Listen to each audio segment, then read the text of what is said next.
السلام علیکم ورحمۃ اللہ وبرکاتہ۔ امید کرتے ہیں آپ تمام حضرات خیر و عافیت کے ساتھ ہوں گے۔ آج ہم اسلام کی سب سے بہترین چیز لے کر آپ کے سامنے اور آپ کی خدمت میں حاضر ہوئے، جسے معاف کرنا کہتے ہیں۔ اسلام میں معاف کرنا یہ سب سے بڑی خوبی اللہ کے نبی صلی اللہ علیہ وسلم کی تھی کہ آپ صلی اللہ علیہ وسلم اپنے بڑے بڑے دشمنوں کو معاف فرما دیا کرتے تھے، جس کا نتیجہ یہ ہوتا تھا کہ کافر بھی آپ صلی اللہ علیہ وسلم کا کلمہ پڑھ کر مسلمان ہو جاتے تھے۔ آپ صلی اللہ علیہ وسلم ایک سفر میں تھے کہ ایک دشمن نے پہلے سے نیت کر رکھی تھی کہ آپ صلی اللہ علیہ وسلم تنہا ہوں گے تو ہم آپ کو تکلیف پہنچائیں گے اور آپ کو قتل کر دیں گے۔ آپ صلی اللہ علیہ وسلم سفر سے تھکے ہونے کی وجہ سے ایک جھاڑ کے نیچے، ایک درخت کے نیچے آرام کرنے کے لیے لیٹے، اور آپ صلی اللہ علیہ وسلم کی آنکھ لگ گئی، نیند آ گئی۔ آپ صلی اللہ علیہ وسلم کی جب آنکھ کھلی تو آپ صلی اللہ علیہ وسلم نے دیکھا کہ ایک دشمن ایک تلوار لیے آپ کا نشانہ لگائے آپ صلی اللہ علیہ وسلم کے اٹھنے کا انتظار کر رہا ہے۔ آپ صلی اللہ علیہ وسلم سے دشمن نے پوچھا، اے محمد صلی اللہ علیہ وسلم بتاؤ اب تمہیں کون بچا سکتا ہے؟ آپ صلی اللہ علیہ وسلم اس کی آواز سنے، اطمینان سے اٹھے اور کھڑے ہوئے، اور کھڑے ہو کر اطمینان اور سکون کے ساتھ کہا اللہ۔ اتنا کہنا تھا کہ دشمن کے سارے جسم میں کپکپی دوڑ گئی، اور دشمن ڈر اور خوف کی وجہ سے کانپنے لگا اور اس کے ہاتھ سے تلوار چھوٹ کر زمین پر گری۔ اللہ کے نبی صلی اللہ علیہ وسلم نے اس تلوار کو اٹھایا اور پھر دشمن سے پوچھا، اب بتاؤ تمہیں کون بچائے؟ کافر تھا، اس کا ایمان اللہ کی ذات پر نہیں تھا۔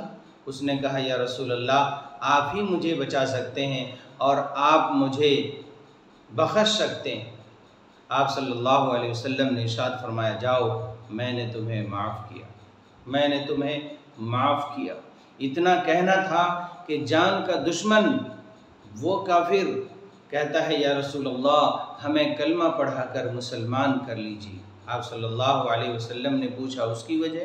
فرمایا، یا رسول اللہ میں آپ کا دشمن تھا، آپ کو قتل کرنے کے ارادے سے آپ کے قریب آیا تھا، لیکن آپ نے خوش دلی سے ہمیں معاف کر دیا، اور معاف کرنے کا نتیجہ یہ ہوا کہ وہ مسلمان ہو گیا کلمہ پڑھ کر۔ اسی قسم کا ایک واقعہ صحابہ کے دور کا ملتا ہے۔ اللہ کے نبی صلی اللہ علیہ وسلم کا زمانہ ہے۔ حضرت بلال رضی اللہ عنہ کسی بات پر بحث ہو گئی حضرت ابو ذر رضی اللہ عنہ سے۔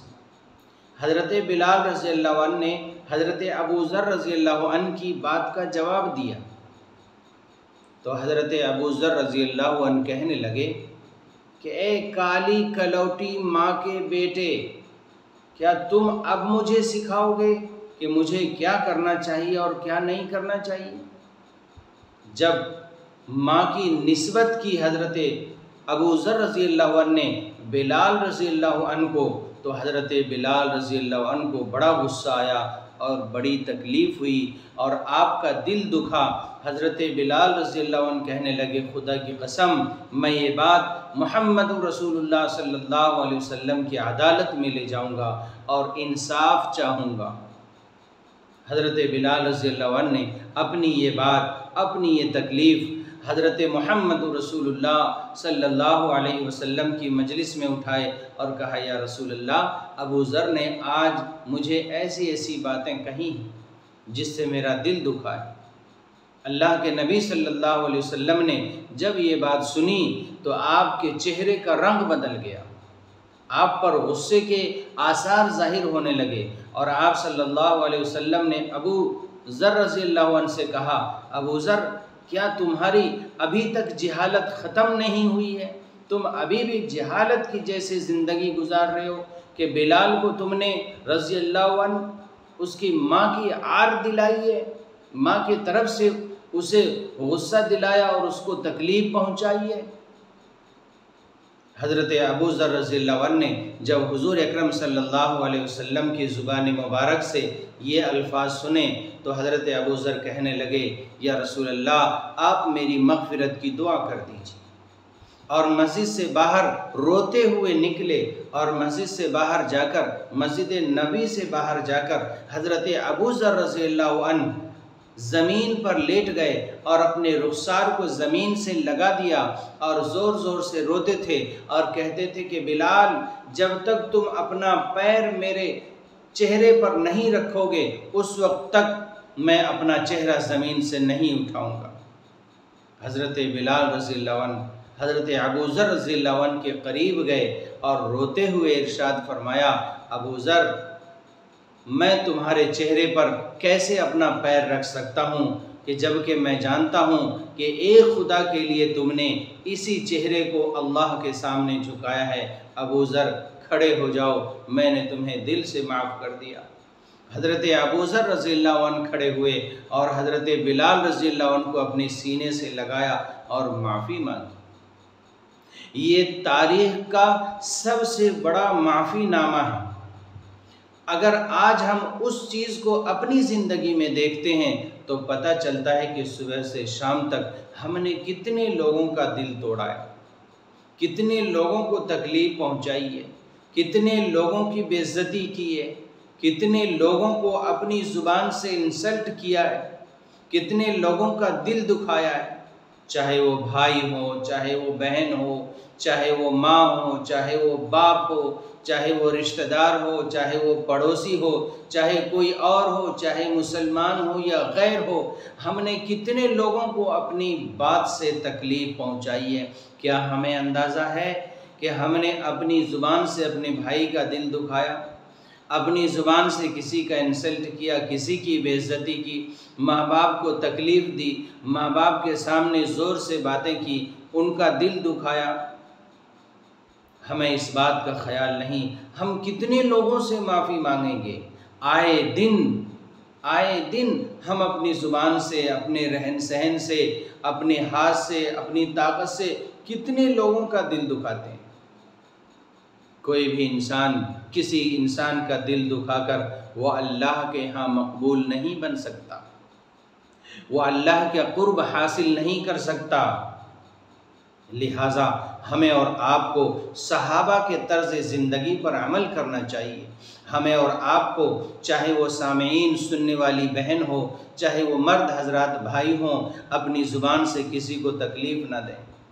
اگر کسی کو تکلیف پہنچائی ہے اس سے معافی مانگ لیں، چاہے وہ آپ کا بڑا بھائی ہو، چاہے وہ آپ کا چھوٹا بھائی ہو، چاہے وہ آپ کے والدین ہو، ماں باپ ہو، کوئی بھی ہو، کوئی رشتہ دار ہو، کسی کو آپ نے تکلیف پہنچائی ہے اس سے معافی مانگیں، کیونکہ کل قیامت کے دن جب تک آپ نے جس کا دل دکھایا ہے، جسے تکلیف پہنچائی ہے، وہ معاف نہیں کرے گا، اس وقت تک اللہ بھی آپ کی غلطی کو معاف نہیں کریں گے۔ یہ حقوق العباد میں سے ہیں کہ جب تک بندے معاف نہیں کریں گے اس وقت تک اللہ بھی معاف نہیں فرمائے گا۔ لہٰذا اپنی زندگی کو اپنی حد میں رکھیے، اپنے آپ سے کسی کو تکلیف مت پہنچائیے، اور اگر کوئی معافی مانگنے آ جائے تو کھلے دل سے اسے معاف کر دیجیے۔ ابھی آپ نے سنا کہ تھوڑی دیر پہلے ابو ذر رضی اللہ عنہ نے حضرت بلال کا دل دکھایا تھا، لیکن جب ابو ذر رضی اللہ عنہ نے معافی مانگی تو حضرت بلال رضی اللہ عنہ کو جو غصہ آیا تھا، جو دل دکھا تھا، ان سب چیزوں کو پیچھے رکھا اور ابو ذر رضی اللہ عنہ کو اپنے گلے سے لگایا۔ جب آپ سے غلطی ہو جائے تو معافی مانگنے میں دیر نہ کریں۔ اگر کسی اور سے غلطی ہو جائے اور وہ آپ سے معافی مانگنے آ جائے تو آپ معاف کرنے میں دیر نہ کریں۔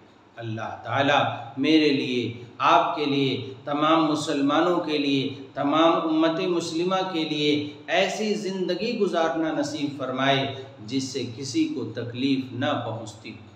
اللہ تعالیٰ سے دعا کرتے ہیں اللہ تعالیٰ ہم سب کے لیے عمل کرنا آسان فرمائے۔ وآخر دعوانا ان الحمد للہ رب العالمین۔